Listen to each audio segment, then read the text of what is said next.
Welcome to Simply Ideal HQ. On this podcast, we engage thought leaders on topical issues around law and business in the most simplistic manner. Hello, everyone. Welcome to episode 5 of Simply by Ideal HQ. On this episode, we will be unpacking the critical elements of the recently enacted 2022 Appropriation Act. Whilst the federal government scores high for its perennial accomplishment of timely passage of the budget, many have criticized the national fiscal and economic plan as lacking creativity and depth required to deepen the real sector and pull the country out of its current economic crisis. My guest today is none other than the founding partner of Nairametrics, Mr. Ugochukwu Obechukwu, who a lot of you know as Ugodre. As is our custom on Simply, we will be unpacking critical elements of the budget, what it says about the economic policy direction of the federal government as the nation inches closer to its next election cycle, while helping our audience understand the fiscal and financial implications of the budget for businesses operating in Nigeria.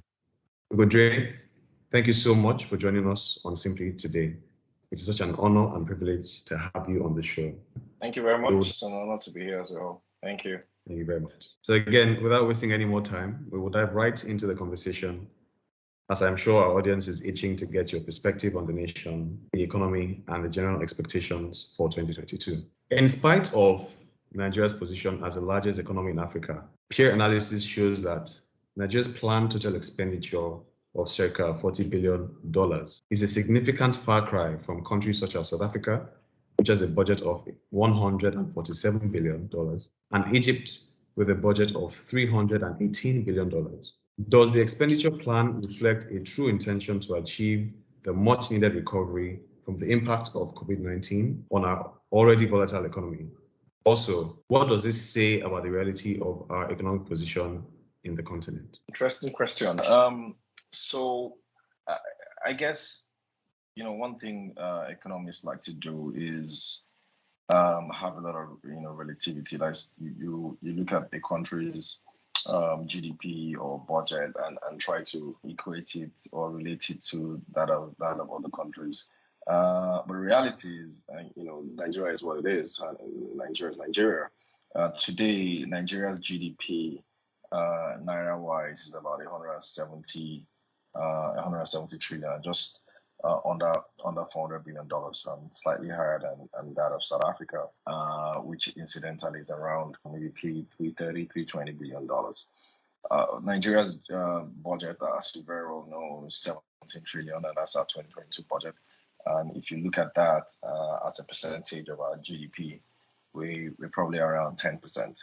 And that really has been what it's like for Nigeria for years. To respond to your question, that sort of also reflects the kind of economy that we have. As much as we are the largest economy in Africa, Nigeria is still relatively an informal market. Over half of the economy is basically informal.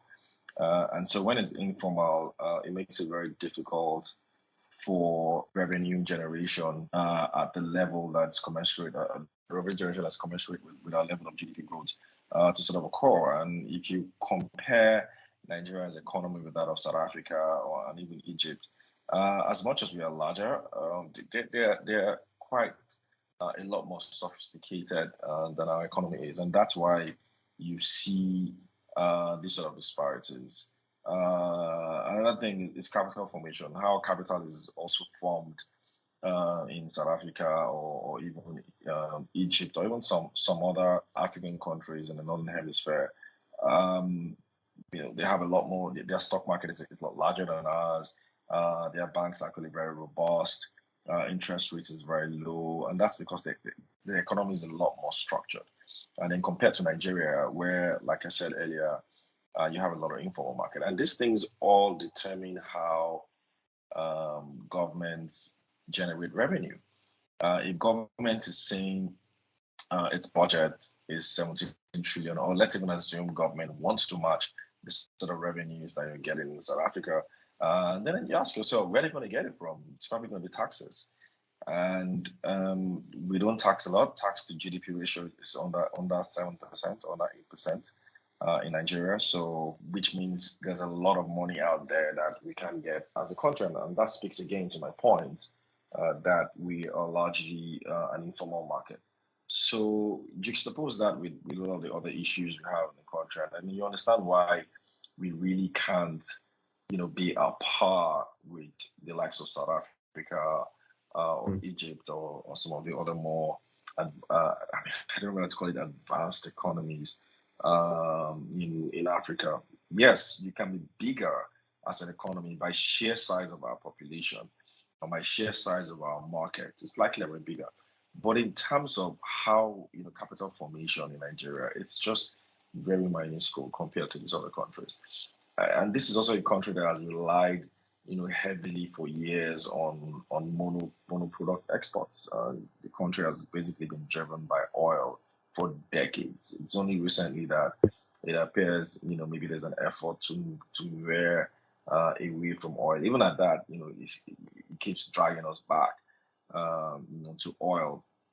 And oil, like you very well know, is a very, very small part of Nigeria's GDP. It's not even up to 10% of our entire economy. So when you look at all these things, then you start to realize that this is probably why you can't have our budget at the same level. Our budget, federal government's budget, commensurate with the global or Nigeria's GDP.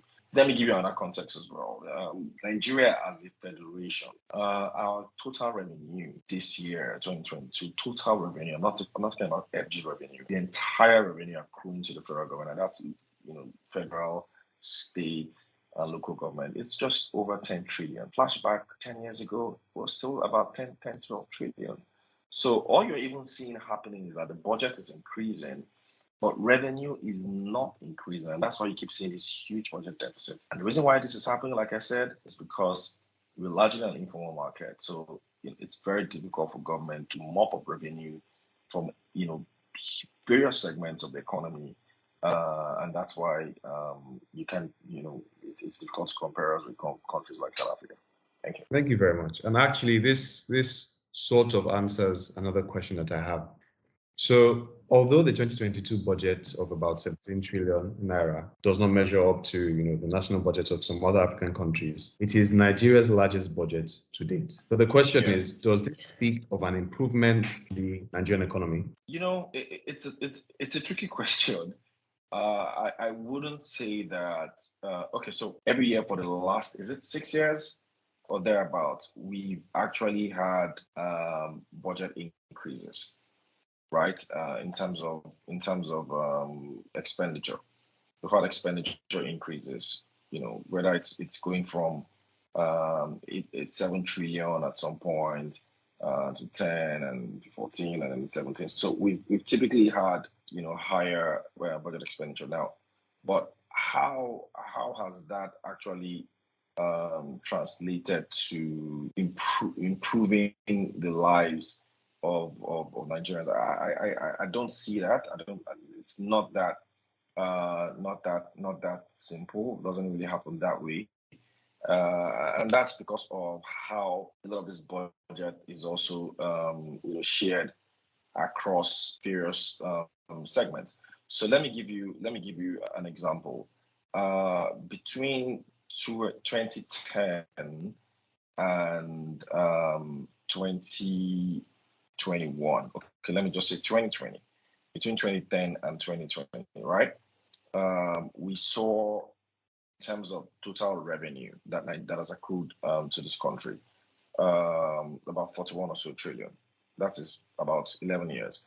Now, so let's now break down how much we've spent in terms of debt service. We've done 17.8.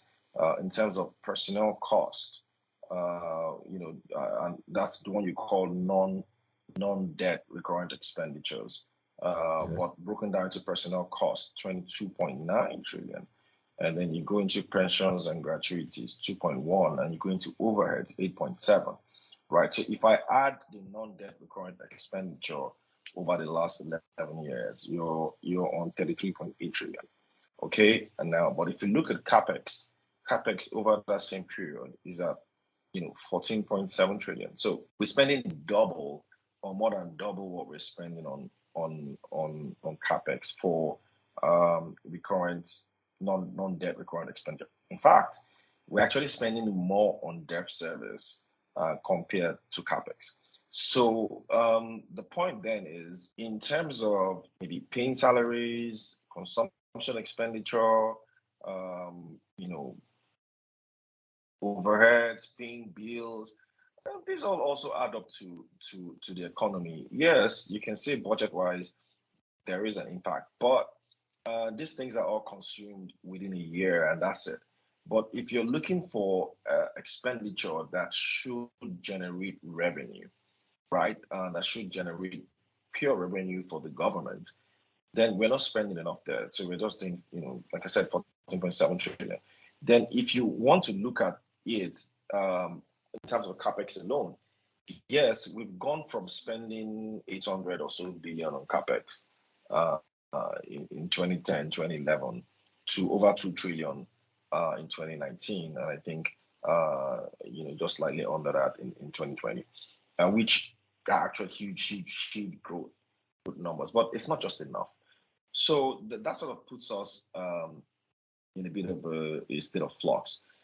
So I wouldn't say that, the budget today, as high as much as it is now, is significant enough to really nudge this economy forward. I don't think so. And that again is because the budget as a percentage of our economy is still very small. So 10% as a percentage of your economy is pretty small, whereas South Africa is doing a lot more than that. So to me, I don't think that 17 trillion, yes, perhaps it's a step in the right direction in terms of the spend. It's still not enough for this country. And mind you, if you break down that 17 trillion, you find out that capital expenditure did not even grow as much as we would expect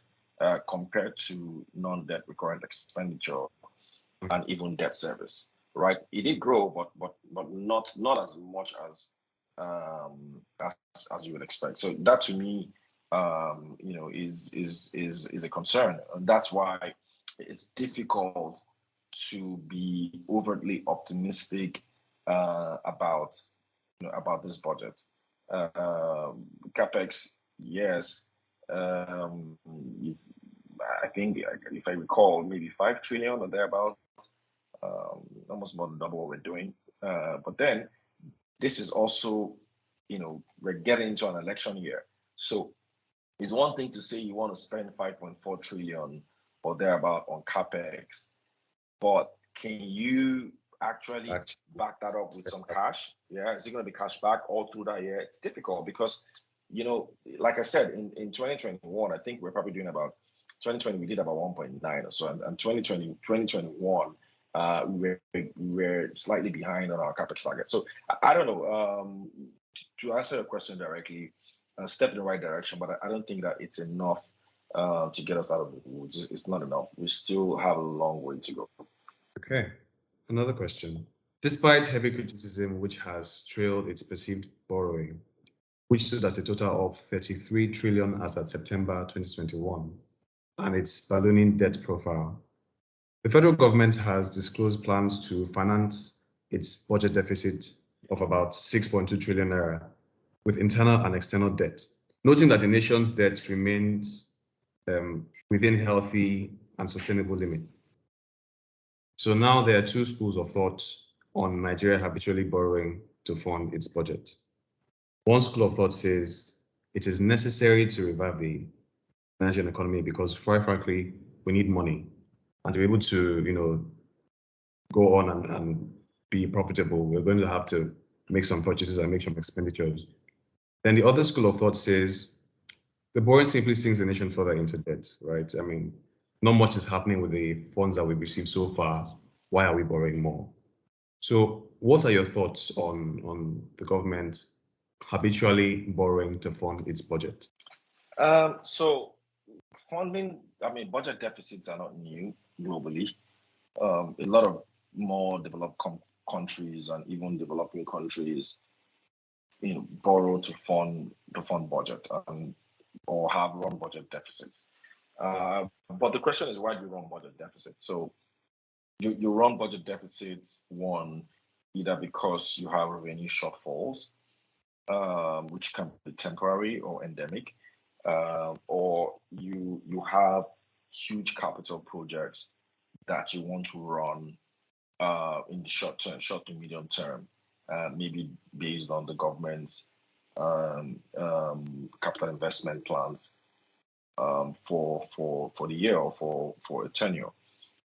You could also run budget deficits because maybe due to pressures from labor and unions, you want to perhaps increase you want to increase the finances of your citizens. It could be maybe through salary increases or massive recruitment government level. You can also run deficit because you also want to stimulate the economy, and so you think by stimulating the economy, you're going to create the sort of demand that you need to increase your GDP growth rate. So these would typically be why countries run on budget deficits. So let's take them one by one. So for Nigeria, revenue wise, like I mentioned earlier, we've had a huge challenge, and that's because of oil and because we don't earn a lot of money from taxes. So because you have revenue shortfalls, you also, unfortunately, you have increases in price on goods and services. So your expenditure would definitely go up, but your revenue is not growing in tandem as well. So over the last 8 years or so before Jonathan, I think we're doing 3.2 trillion in revenue, and then we're doing about 4 trillion or thereabouts as at 2020. It's almost more than your entire revenue. So that is the problem so we have a pure revenue problem. Now, we also need to invest so that you can also, modernize your economy, and that's where capex comes in. So you also need funds to fund your capex budget. So Nigeria also has that problem. And then, of course, there's no pressure on by the unions as well. In fact, there actually is pressure by the unions as well, because you've seen minimum wage go from, I think, 18,000 to 30 something thousand or so. So Yes. somebody has got to fund that, isn't it? So, and that's because the unions are saying, look, inflation has risen by over 200% in the last decade or so. You've seen devaluation of the naira occur multiple times. So people's salaries cannot meet their expenditure. And so government also needs to increase their salaries. And so you've seen pressure by wages. So now, again, see, that's why the government needs to meet that demand. And the last pillar that I also mentioned as well is the need to stimulate the economy. So government also needs to stimulate the economy when you're in a recession. And we've been in a recession a number of times, and so government to get out of recession would often need to spend to be the big spenders in the economy. Interestingly, this is not even captured in the budget because the CBN currently does that. Then the last one would now be government trying to take away or the government continuing with some unfavorable policies. In as much as they're when I say unfavorable from the point of view of analysts like us, but to the masses and to the public, it probably is in their best interest in the short term, even if it's not their best interest in the long term, and that is maintaining things like subsidies, whether it's subsidies for petroleum or subsidies for farmers and things like that. Excuse me. So government still spends in that direction. So if you add all these things together, it's just inevitable that you would need to get you need to fund your budget from borrowing, and you'd have budget deficits. And in case you don't know, since 2010, since we started tracking this data at Nairametrics, since 2010, this country has run a budget deficit every year since 2010. It, however, got worse since 2015. And guess what? That is when oil prices crashed, and that is when we started to have major exchange rate issues. And between 2015 and 2021, we've had 2 recessions. And so if you have this sort of budget deficit and all the problems I just painted, government just has no choice but to borrow. Absolutely no choice. Of course, you have to blame them as well for having the wrong policies, because they have enough time to put, to institute policies that should help them increase the revenue on their own side, and that's purely the government's fault. But without the revenue increases happening, if you don't incur budget deficit, then you're going to have an economy or a government that is grounded to a halt, and that is just a recipe for chaos. So that's my response to your question. Okay, that's a fantastic response, because it leads to my next question.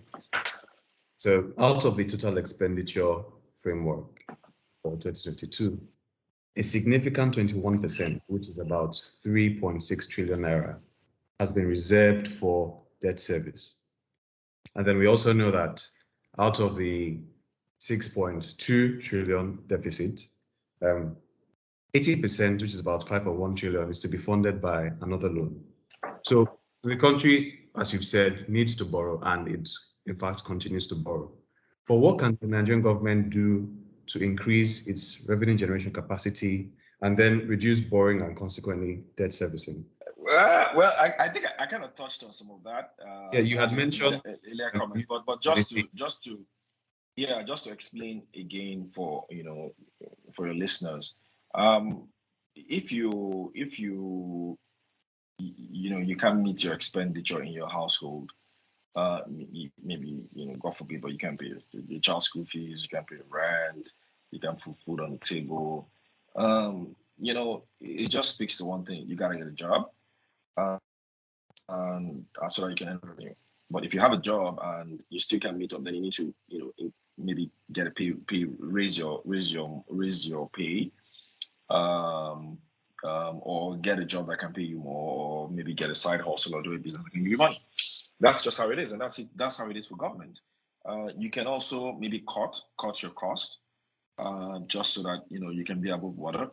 But then if your cost, if you've cut it already and the costs that you're incurring are just the basic ones, then that speaks to revenue. So it's similar for Nigeria.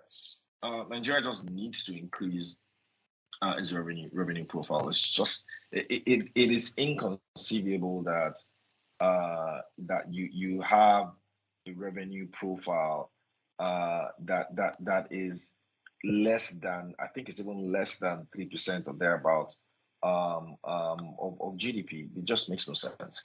If your GDP is 170 trillion, like I said, and you're doing revenue. Let's even put revenue at 5 trillion or 6 trillion, like they have. Like they plan to in the current budget. What it's still relatively less than about 5% or thereabouts or something. So how does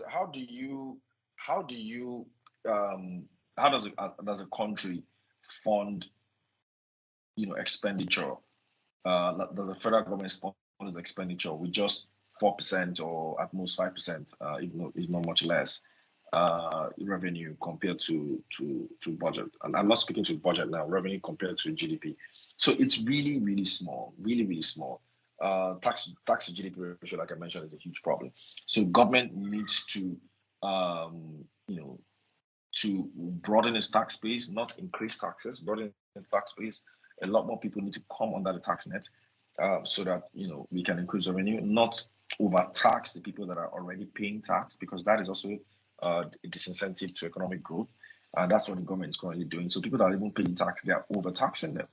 Now, what should happen really is tax the people that are currently not paying tax.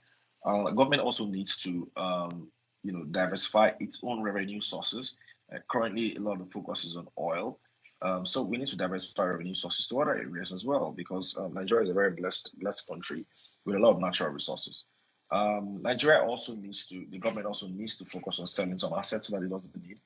There are not a lot of assets out there that it can sell that it probably doesn't need now. So we probably need to focus on selling a lot of those assets just to raise revenue. So this to me are just some of the things that the government can do, and of course, more importantly, like we've always said, government needs to grow the economy, bring in policies that can grow the economy and have drive economic growth. Because once you drive economic growth, then you can even start to drive on more tax revenue, and then have private sector involvement in a lot of stuff. And for me, maybe like people have always alluded to, if you want to solve capex problems, then you probably need to also allow private sector participation in government and capital expenditure. So whether it's through public-private partnerships or through allowing concessioning some of our capital projects to the private sector, that can also help reduce a lot of the burden on government. Today, they will tell you Nigeria needs about $20 billion or thereabout, on capital expenditure, depending on which data, which research document you're reading, which is, like you said, probably more than half of our entire budget. So that to me is probably really good. Easier said than done, like I said, but without doing any of this, I find it difficult for us to get out of the woods. Okay. So I'm going to latch on to what you said about taxes. So once again, a Finance Act has accompanied the Appropriation Act. So now we have the Finance Act 2021. Unlike the preceding legislations, it aims to make specific changes to Nigeria's taxation framework. It expands the FIRS's tax collection reach. So for example, it introduces company income tax to lottery and betting companies. It introduces an excise duty of about 10 naira per liter on non-alcoholic carbonated and sweetened beverages. And it does not extend the income tax break companies have enjoyed in relation to debt instruments over the past 10 years. So there seems to be an increase in the amount of money, the FIRS can receive or collect via tax.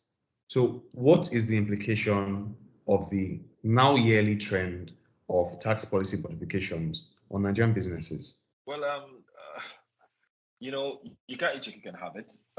So if you have an economy where tax to GDP ratio is less than 7%, in fact, probably even less than 4%, depending on what number you're looking at, then the government would typically want to increase taxes. Now, I don't support tax increases. What I support is broadening, the tax net, number of people that we're taxing. But the government has chosen to go this route. So let's focus on what they're taxing. And the challenge I have with the decision to to impose the sugar tax, and then of course tax capital gains on sale of shares, is that the government hasn't actually provided enough useful data telling us or showing us how much they intend to get from imposing these taxes, and what these taxes or what these revenues are going to be used for. So are you increasing sugar tax because you want to use the money to fund research into obesity? That's if we have an obesity problem. Are you imposing sugar tax because we want to use the money to fund hospitals? So what exactly are you imposing these taxes on? And let's not forget that we recently just increased. In fact, a year ago, this time last year was when we moved from 5% VAT to 7.5 percent. So to me, you can understand why the government is under pressure to increase taxes, but the way they are going about it now, it seems like they're clutching on straws, and I don't think that this is the way to go. Now, will it have an effect on businesses? Yes, tax increases typically have effects on businesses. Now, to what extent, will be difficult to know, and that depends on how the government is able to um, um, to tax a lot of these companies. For most of these taxes, by the way, would be passed on. We pass through taxes. Expect the companies to pass the taxes on to consumers. Um, but I don't expect, personally. I haven't run the numbers, but from what I know, going through company results and doing a lot of analysis, I don't see a significant dent on their bottom line, and that's because I think for the sugar taxes, Nigerians will continue to consume sweet beverages. That's not going to stop. We've seen price increases over the last 2 years, more than we've seen in the decade before, and yet a lot of the consumer goods companies still reported record profits, and somewhere even during the pandemic years were able to still withstand the pressure and still posted slightly lesser than expected dip in revenues. Some even published posted profit. So there would be an impact, but I think probably a muted impact. The only problem is that I just think this is just government clutching at straws, and this is a decision that they probably shouldn't have made, and perhaps maybe the next government that comes in might reverse it. Okay. So now we're going to talk about capital expenditure. So we've already established that the capital expenditure or the budget for capital expenditure is less than the current expenditure, but we still want to look into where the money is going. So based on the budget itself, we've seen that some of the largest allocations go to the Federal Ministry of Works and Housing. This is about 470 billion naira. The Federal Ministry of Agriculture and Rural Development, this is about 285 billion naira. Defense, this is about 204 billion naira. The National Population Commission, about 180 billion. The Federal Ministry of Education, about 159 billion. The Ministry of Science, Technology and Innovation, about 153 billion naira. The Federal Ministry of Finance, Budget and National Planning, about 145 billion naira. The Federal Ministry of Water Resources, about 130 billion, and then the Federal Ministry of Health, which is about 130 billion naira as well. So all of these are the allocations that are over 100 billion naira. So judging by where or the ministries that the money is going, what does it say about the government's attitude towards economic growth through capital expenditure? So the government has always been focused on works and housing, in terms of where a lot of its capital expenditure is going to. For Nigeria and its current state of development, the government would typically tell you that building roads, bridges, rail lines, housing. These are things that when you do often points to success or work being done by government, and that's why you're seeing a lot of all this you see a lot of its expenditure tilting to works and housing. You also see security as well, and taking a chunk of our government's the budget expenditure, and that's also because we face an existential threat in terrorist activities by the likes of Boko Haram. So that as well, that also is not a surprise by any means. So again, for more purpose-driven countries, or for countries that maybe have a sense of strategy in terms of how they're going about their development, or maybe a long-term strategy. you would see a lot of the expenditure go to areas where they think that they need a lot more reforms, or where they want their economy to be driven by. So that we've often talked about healthcare, education as areas where you would expect the government to want to spend a lot more money, because these are investments that any economy needs as part of nation building. But education is getting probably 160 billion or thereabouts. Federal Ministry of Health, 130 billion. So if you compare capital expenditure for Ministry of Education, for example, and you want to compare that to, let's say, National Population Commission, because of course there's going to be a census. They plan to have a census this year. National Population Commission is doing 180 billion, Ministry of Education 160 billion. So point is, the government is probably more focused on this year on census and counting people than on education. And of course, health is even boss at 130 billion. So for an economy that is looking to grow, should we be looking a lot more at spending on a healthcare sector, or is the government thinking, oh, you know what, maybe you have the private sector covering a lot of these areas anyway, so what's the point?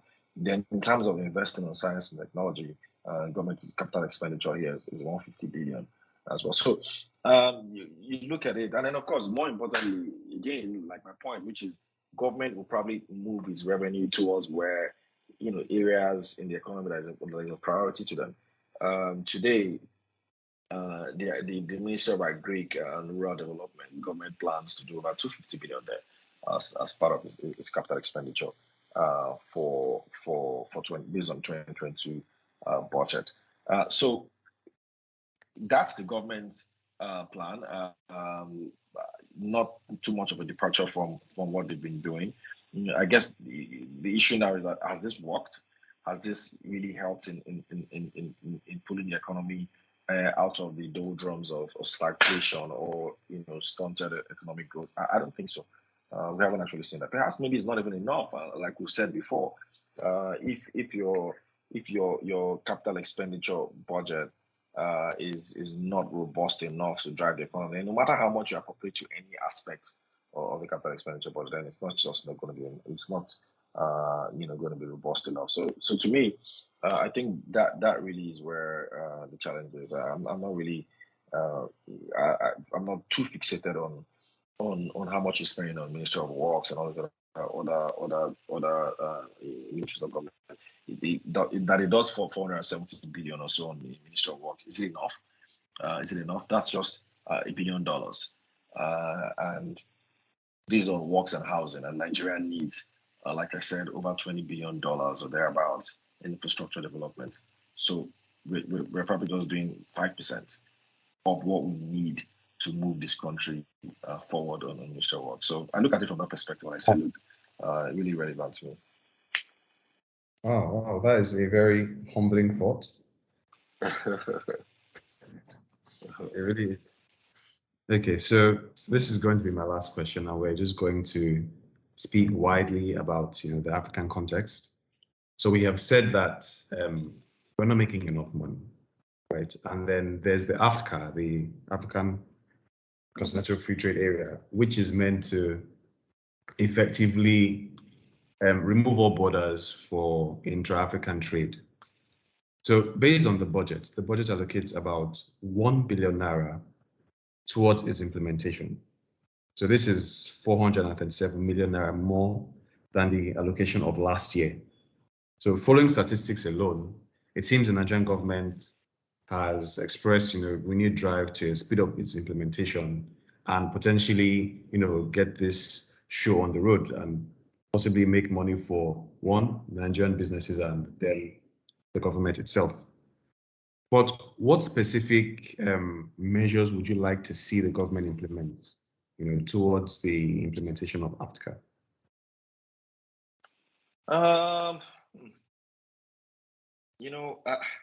the thing with the African continental free trade agreement is there's still a lot of work that the government needs to do before we even start to get the benefit of this very important treaty.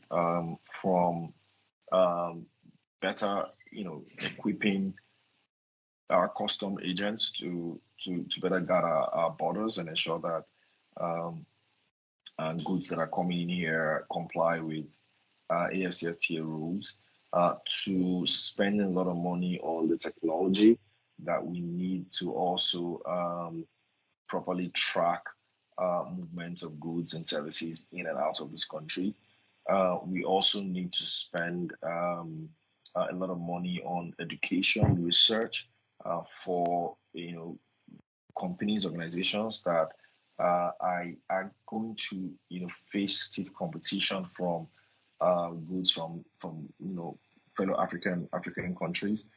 We also need to put some grants also for local mushroom companies to also have the right capacity to produce, not just for local consumption but for export. We're still far off, and there's a lot of work that needs to be done for Nigeria to be well set for AFCFTA. Even our ports, port congestion and all the issues that we have with our ports, all those things need to be sorted out as well if you want to be able to compete in terms of export logistics issues within and outside Nigeria. Needs to be sorted out. Someone will tell you that it's probably easier for you to export something to Benin Republic or Ghana than to move something from Nigeria to Kano, right? So these are all issues that we will need to address for AFCFTA to be of advantage to Nigeria. There's a lot of opportunities in there. We have a very huge economy. Nigerians as well benefit from it because cost of goods and services would likely drop because of competition and the fact that there will be a lot of substitutes coming in. But at the same time, it also opens Nigeria up to a huge market. So regardless of who you are, even if you're a lawyer, it means that you can, your services can also be provided to companies in Gabon or Sierra Leone or Ghana or Morocco, or any of the countries that are part of AFCA or Rwanda. So I haven't seen the breakdown of what they want to use the money for, but 1 billion it's not a lot of money in the context of what needs to be done. That would be my opinion on this subject. Okay. So this has been an amazing 30 plus minutes, getting insights into the Appropriation Act and its likely effect on businesses in Nigeria. So thank you very much for making our time to join us today, Egudre. And to you out there for being our fabulous audience. So please remember that the conversation continues in our social media handles. Remember to send us your comments, thoughts on today's episode. Thank you very much. Thank you for listening. This podcast is brought to you by Deal HQ Partners. To find out more about our services, visit www.dealhqpartners.com. See you on the next episode.